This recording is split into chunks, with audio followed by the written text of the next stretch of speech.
roaring in the morning sun, searching for a longer day. السلام علیکم ورحمۃ اللہ وبرکاتہ۔ بسم اللہ الرحمن الرحیم، الحمدللہ رب العالمین۔ تو ہمارے کتاب کا سب سے آخری سبق ہے مصطلحات فقہیہ۔ سب سے پہلے ہم نے پڑھا شہادت اسلام کے 5 ستون ہیں، 5 پلر ہیں، 5 رکن ہیں جس پر اسلام کی بنیاد ہے، وہ 5 ہے۔ پہلا کیا ہے؟ شہادت ہے، اشہد ان لا الہ الا اللہ، کلمہ پڑھنا۔ پھر ہم نے پڑھا نماز کے بارے میں ہم نے پڑھا، اس کے بعد روزے کے بارے میں پڑھا، پھر زکوٰۃ کے بارے میں پڑھا، آخری میں حج کے بارے میں ہم نے پڑھ لیا۔ حج کے بعد ہم نے جو ہے آخری میں حج کا جو آخری رکن ہے وہ زیارت النبی، حضور کے روضے کی درگاہ کی زیارت کرنا، تو حضور کی قبر کی زیارت کرنا، تو وہاں پہ بھی زیارت ہو چکی ہے۔ اب ہم جو ہے کتاب کا آخری سبق پڑھنے جا رہے ہیں، وہ ہے مصطلحات فقہیہ۔ فقہ میں کچھ ٹرم ہیں، کچھ قاعدے ہیں جو ہمیں پڑھنے ضروری ہیں، جیسے فرض کس کو کہتے ہیں شاید آپ کو نہیں پتہ ہوگا، ابھی ہم نے پورا پڑھ لیا لیکن ابھی بھی فرض کے بارے میں آپ کو نہیں معلوم ہوگا۔ شرط کا مطلب کیا ہے، اسی طرح حرام کس کو کہتے ہیں، حلال کسے کہتے ہیں، تو وہ سب کا معنی کیا ہے فقہ میں، اس کا میننگ کیا ہے، فرض کا مطلب کیا ہے، شرط کا مطلب کیا ہے، حرام کا مطلب کیا ہے، مباح کس کو کہتے ہیں، سنت کس کو کہتے ہیں، تو وہ کیا کیا ہے وہ ہم ایک ایک کر کے بیان کریں گے، ٹھیک ہے؟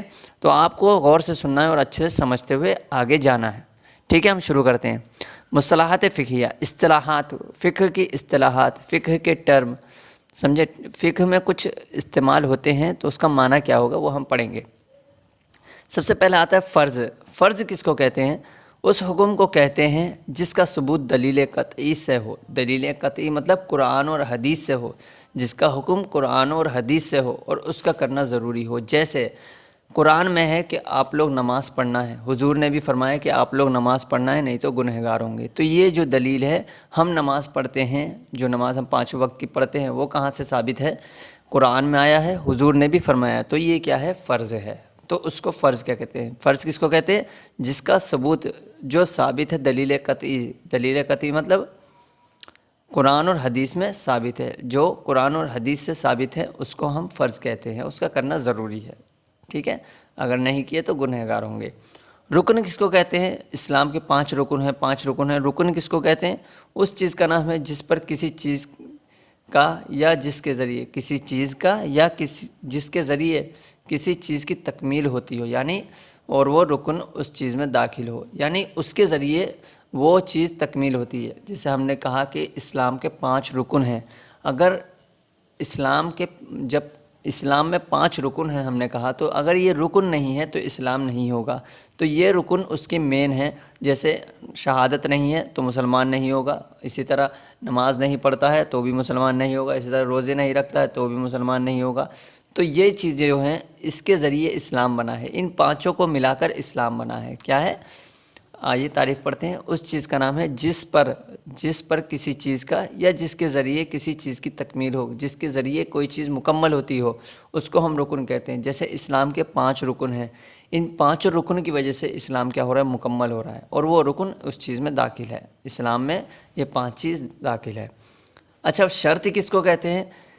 جس چیز کا نام ہے، اس چیز کا نام ہے جس پر کسی چیز کا وجود موقوف ہو، لیکن وجود موقوف ہو مطلب کسی چیز کے ذریعے دوسری چیز موجود ہے، ابھی ہم بتائیں گے، لیکن شرط اس کی ماہیت سے خارج ہو، یعنی وہ اس کے اندر داخل نہیں ہونا ہے، وہ باہر ہونا ہے، اس چیز کے وجود میں بذات تواتر نہ ہو۔ جیسے ہم بتا رہے ہیں، چھوڑیے تعریف، چھوڑیے میں بتاتا ہوں۔ جیسے نماز پڑھنے کے لیے کیا ہے؟ نماز پڑھنے کے لیے وضو شرط ہے، تو وضو کیا ہے؟ نیت شرط ہے۔ کیا ہے؟ نماز پڑھنے کے لیے نیت شرط ہے، تو نیت کیا کرنا ہے؟ نماز سے پہلے کرنا ہے، نماز میں کھڑے ہو کے نیت نہیں کرنا ہے، کیا کرنا ہے؟ نماز سے پہلے، جیسے رکعت باندھتے ہیں اس سے پہلے نیت کرنا ہے، تو وہ کیا ہے؟ نماز میں نہیں ہے، نماز سے باہر ہے، اور وضو اور اگر ہم نیت کریں گے تبھی نماز ہوگی، تو نیت کیا ہے؟ نماز کی شرط ہے۔ دوبارہ میں کہتا ہوں، نماز کی شرط جو ہے نیت ہے، نیت کرنا نماز کی شرط ہے، اگر نیت نہیں کیا تو نماز نہیں ہوگی۔ تو نیت کیا ہے؟ نماز کی ایک شرط ہے۔ نیت کی نماز کیسے ہوگی؟ جب نیت کریں گے تبھی نماز ہوگی، نیت نہیں کریں گے تو نماز نہیں ہوگی۔ تو نیت کی وجہ سے نماز ہو رہی ہے، تو وہی کہہ رہے ہیں جس پر کسی چیز کا وجود موقوف ہو۔ نماز جو ہو رہی ہے کس سے ہو رہی ہے؟ نیت کرنے کی وجہ سے ہو رہی ہے۔ تو یہ نیت کیا ہے؟ اس کی شرط ہے، سمجھے؟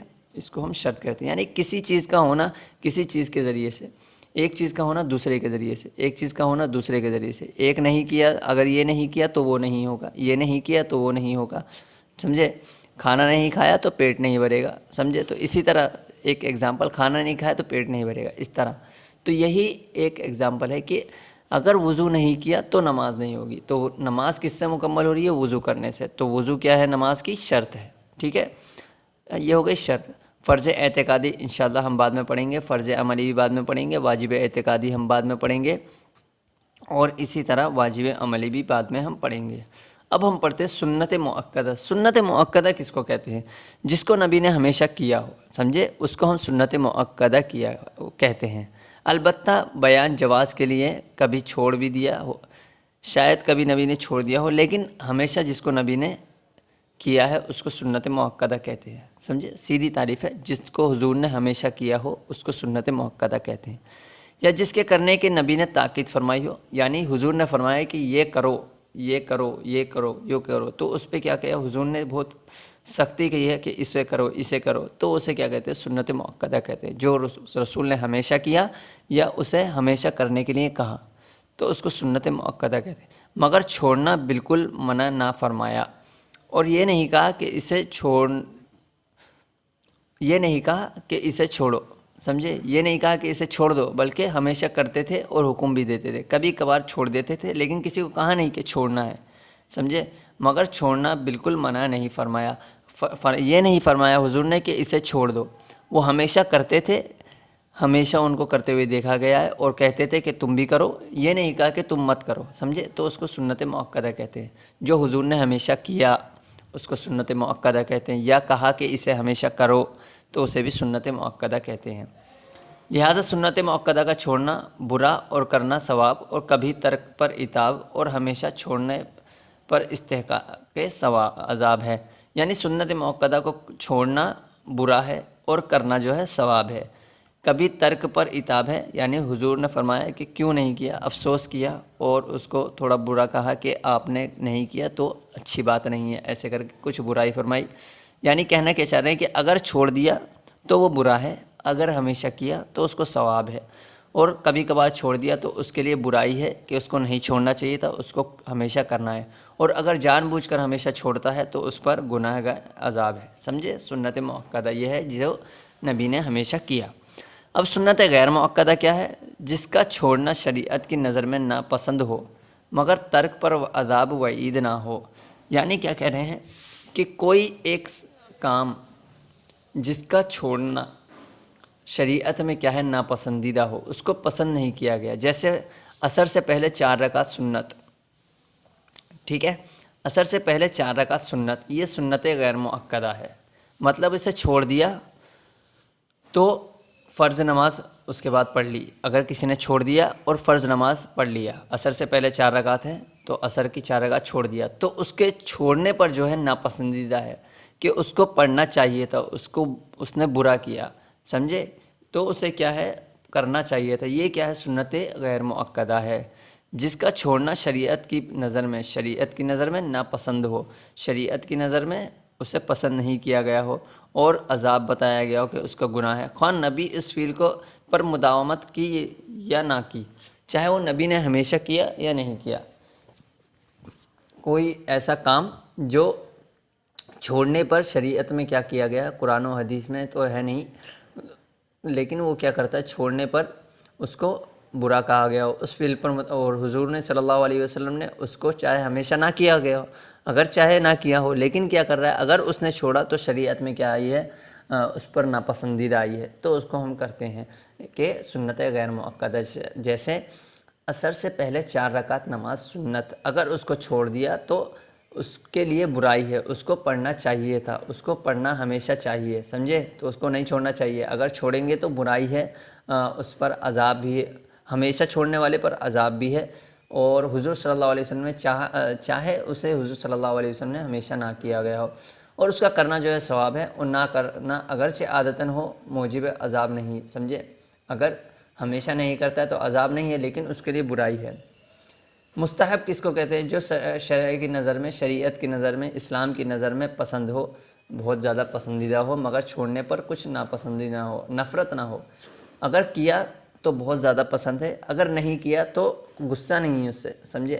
اس طرح اسلام کی نظر میں اگر وہ کیا، اس نے وہ کام کیا، جیسے 4 رکعت کسی نے پڑھ لی، اگزامپل کے طور پہ اس نے 4 رکعت ایسے ہی پڑھ لی، تو وہ دیکھ کر وہ مجھ کو پسند ہے، لیکن اگر اس نے نہیں پڑھی تو میں غصہ نہیں ہوتا ہوں، وہی ہے مستحب۔ اگر اس نے کر لیا تو ثواب ہے، نہیں کیا تو کسی کی طرف سے برائی نہیں ہے۔ حضور نے اسے کیا یا اس کی ترغیب دی یا علماء نے پسند فرمایا، اگرچہ احادیث میں اس کا ذکر نہ ہو، حدیث میں چاہے اس کا ذکر نہ ہو، اگر کیا تو اچھا، نہیں کیا تو برائی نہیں، اس کو ہم مستحب کہتے ہیں، ٹھیک ہے؟ نظر شرعی کس کو کہتے ہیں؟ نظر شرعی جو ہوتا ہے، ہم کہتے ہیں اصطلاح شرع وہ عبادت مقصودہ ہے جس جنس واجب سے ہو اور وہ خود بندے پر واجب نہ ہو، مگر بندے نے اپنے قول سے اس ایسے واجب کر لیا ہو، اللہ کے لیے خاص ہے، اس کا پورا کرنا واجب ہے۔ مثال کے طور پہ اگر میرے 500 روپے، اگر مجھے ابو نے 500 روپے دیے تو میں 4 رکعت پڑھوں گا، ٹھیک ہے؟ اگر میرے ابو نے مجھ کو 500 روپے دیے تو میں 4 رکعت نماز پڑھوں گا، ٹھیک ہے؟ اس نے ایسا کہا تو اس کے ابو نے اسے 500 روپے دے دیے، تو اسے کیا کرنا پڑے گا؟ 4 رکعت نماز پڑھنی پڑے گی، کیونکہ اس نے قسم کھائی تھی خدا کے نام سے۔ تو یہ جو اس کا طریقہ ہے، وہ 4 رکعت اس کے اوپر نہیں تھی پہلے، لیکن اس نے کیا کیا؟ 500 روپے اگر ابو مجھ کو دیں گے تو میں 4 رکعت نماز پڑھوں گا خدا کی قسم، ایسے اس نے کہا۔ تو یہ قسم کھانے سے کیا کیا ہے؟ اس نے اپنے اوپر عبادت کو ڈال دیا ہے، تو اس کو ہم کیا کہتے ہیں؟ نظر شرعی، یعنی اس نے شریعت کی نظر میں ایک نظر رکھ لی ہے، ایک کیا بولیں گے ہم اس کو؟ نظر کرتے ہیں، ایک نظر بولتے ہیں اردو میں بھی۔ آپ گھر میں کسی سے پوچھیں گے نظر کرنا تو بتائیں گے کہ مراد کہتے ہیں ہم، مراد مانگنا، کہ خدا کی قسم اگر ایسا ہو گیا تو میں یہ کروں گا۔ تو اس کے اوپر جو تھا وہ اصل میں اس کے اوپر عبادت کرنا نہیں تھا، وہ چیز 4 رکعت پڑھنا نہیں تھا، لیکن اس نے قسم کھا لی، جس کی وجہ سے کیا ہوا؟ اس کے اوپر وہ 4 رکعت نماز آ گئی۔ تو یہی کہنا چاہتے ہیں کہ وہ خود بندے پر واجب نہ ہو، اس کے اوپر واجب نہیں تھی، مگر بندہ اپنے قول سے ایسے واجب کر لیا، لیکن بندے نے کیا کیا؟ اپنے قول سے اپنے اوپر واجب کر لیا۔ نظر شرعی کسے کہتے ہیں؟ کہ وہ عبادت اس کے اوپر واجب نہیں تھی، لیکن اس نے اپنے اوپر واجب اس کو کر لیا، اس کو نظر شرعی کہتے ہیں۔ ایک ہوتا ہے نظر لغوی۔ نظر لغوی کیا ہوتا ہے؟ تحفہ دینا، کسی کو تحفہ دے دینا، وہ کرنا ضروری نہیں تھی لیکن اس نے تحفہ دے دیا، جیسے ہم اپنے گھروں میں تحفے دیتے ہیں، نظر دیتے ہیں، کسی کو غریب کو دے دیتے ہیں، تو یہ کرنا برائی نہیں ہے، ضروری بھی نہیں تھا لیکن اس نے دے دیا۔